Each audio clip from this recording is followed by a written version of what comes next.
സംസ്ഥാനത്തെ ആദ്യ സ്വകാര്യ സർവകലാശാലയ്ക്ക് ഒരുങ്ങുകയാണ് Kasaragod Kuniya group of institutions. Kannur സർവകലാശാലയ്ക്ക് കീഴിൽ പ്രവർത്തിക്കുന്ന കാസർഗോഡ് കുണിയയിലെ കോളേജിലാണ് അടിസ്ഥാന സൗകര്യങ്ങൾ പൂർത്തിയാക്കി സർക്കാരിനെ സമീപിച്ചിരിക്കുന്നത്.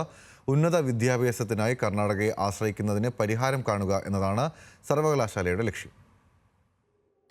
LDF സർക്കാർ വിമർശനങ്ങൾ കേൾക്കേണ്ടി വന്ന തീരുമാനങ്ങളിൽ ഒന്നായിരുന്നു കേരളത്തിൽ സ്വകാര്യ സർവകലാശാലകളെ അനുവദിക്കുമെന്നത്.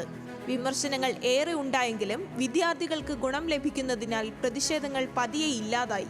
അതിന് പിന്നാലെയാണ് കാസർകോട്ടെ കുഞ്ഞഹമ്മദ് മുസ്ലിയാർ മെമ്മോറിയൽ ട്രസ്റ്റിന് കീഴിലെ കുനിയ ഗ്രൂപ്പ് ഓഫ് ഇൻസ്റ്റിറ്റ്യൂഷൻസ് സർക്കാരിനെ സമീപിച്ചത്. അന്താരാഷ്ട്ര തലത്തിലുള്ള പശ്ചാത്തല സൗകര്യങ്ങൾ പൂർത്തിയാക്കിയാണ് ട്രസ്റ്റ് സർക്കാരിനെ സമീപിച്ചത്.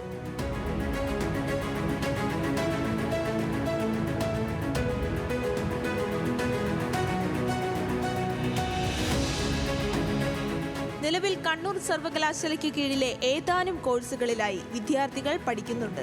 എന്നാൽ മെഡിക്കൽ കോളേജ് ഉൾപ്പെടെ ആരംഭിക്കാനുള്ള അടിസ്ഥാന സൗകര്യങ്ങൾ കോളേജിനുണ്ട്. ആദ്യം മുതൽ തന്നെ ഒരു പ്രൈവറ്റ് യൂണിവേഴ്സിറ്റി മുന്നിൽ കണ്ടുകൊണ്ടാണ് ഞങ്ങൾ ഈ ബിൽഡിംഗ് ഒക്കെ സ്ട്രക്ചർ ചെയ്തിട്ടുള്ളതും പ്ലാൻ ചെയ്തിട്ടുള്ളതും. അപ്പോൾ സർക്കാർ അനുവദിക്കുന്ന മട്ടിൽ അത് തുടങ്ങാനുള്ള എല്ലാ സജ്ജീകരണങ്ങളും ഞങ്ങൾ ഒരുക്കിയിട്ടുണ്ട്. അപ്പോൾ കാസർഗോഡ് ജില്ലേൻ്റെ ഒരു വിദ്യാഭ്യാസ പിന്നോക്കാവസ്ഥ വലിയ രീതിയിൽ പരിഹാരമാകുമെന്ന് പ്രതീക്ഷ ഞങ്ങൾക്കുണ്ട്. 2004 ട്രസ്റ്റിന്റെ പ്രവർത്തനം ആരംഭിച്ചത്.